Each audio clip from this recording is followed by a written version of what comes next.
Po sa inyong lahat. Hayaan niyo unahin kong pasasalamat kay Miss Giselle at kay Eric. Ano ba?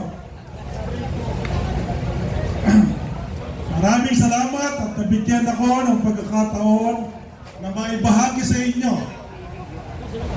ang aming paniniwala.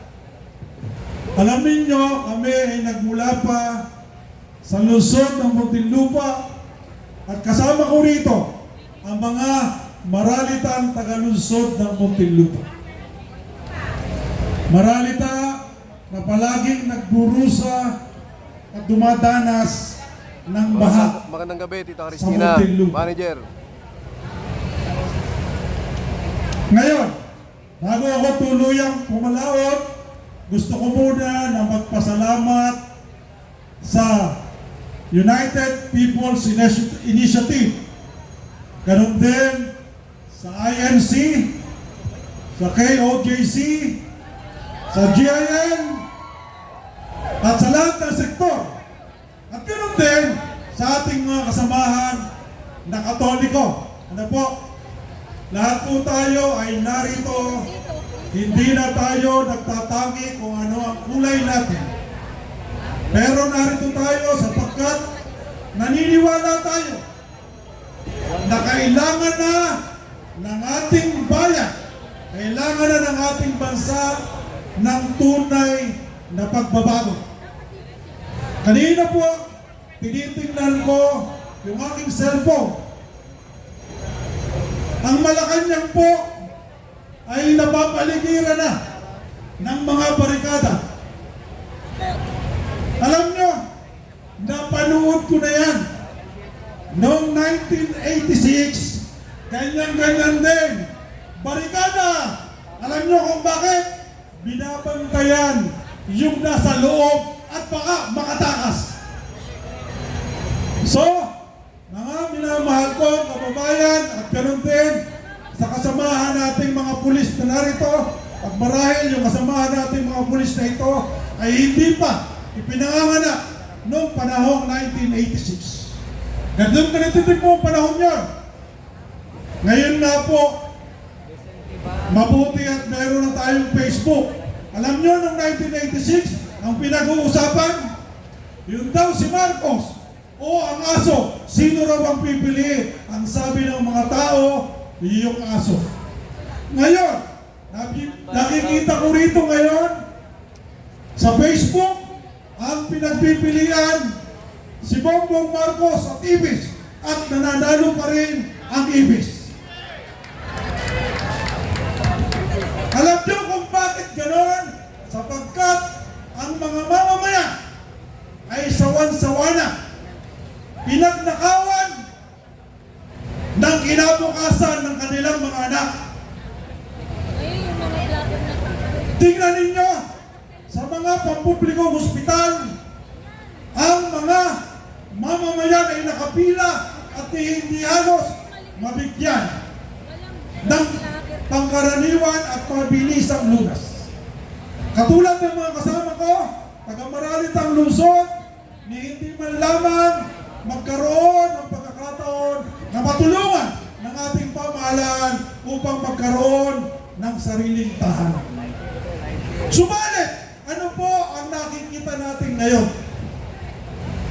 Ang bilyon-bilyon na ninakaw sa ating mga mamamayan ay pagpapatunay lamang na ang administrasyong ito ay walang puso para sa ating mga mahihirap, para sa ating mga mamamayan. Alam niyo, akala nating lahat noong 2022, binigyan natin siya ng pagkakataon sapagkat ang akala natin ay iriritim niya ang pangalan ng kanilang pamilya. Subalit, hindi po itong nangyari. Ang katotohanan, parang nakikita ko na itong ginagawa ni Bongbong Marcos ay parang tayo ay pinaghihigantihan. Bakit?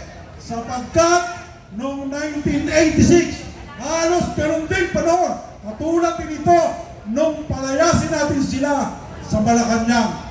At naniniwala ako at nagpapasalamat ako na mapalad ako sapagkat dalawang Marcos ang inabot ko sa aking buhay na papalayasin ng mga Pilipino dito sa ating bayan. Bakit po? Alam po ba ninyo na tayong mga Pilipino ay naghahangad ng tunay na pagbabago? Ang akin lang pong masasabi sa inyo, aking mga kababayan, tanaw na natin ang tagumpay. Huwag tayong titigil sa pakikipaglaban upang makamit ang katarungan laban dito sa mga walang yang magnanakaw at mandarambong sa kaban ng bayan. Patuloy po tayong magkaisa sapagkat naniniwala ako sa lalong madaling panahon magkakaroon na tayo ng bagong Pangulo ng Pilipinas. Ang tangi na lang po natin hinihintay ay magkaroon ng proper turnover to prevent any untoward incidents. Kitang-kita na po natin yan. So huwag po tayong titigil, patuloy tayong magkaisa.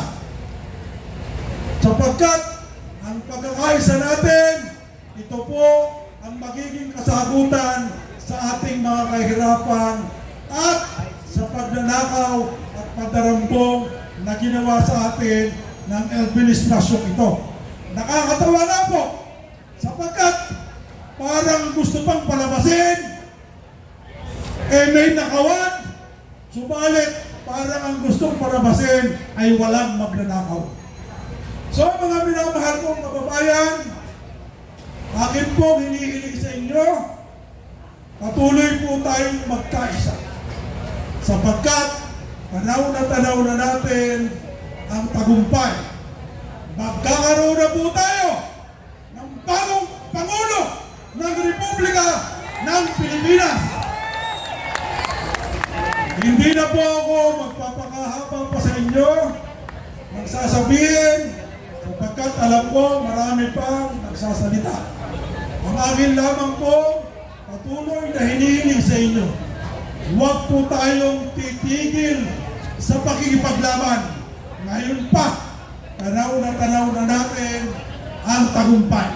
Maraming salamat po sa inyo mga mahal kong kababayan at sabay-sabay natin sabihin, Marcos resign!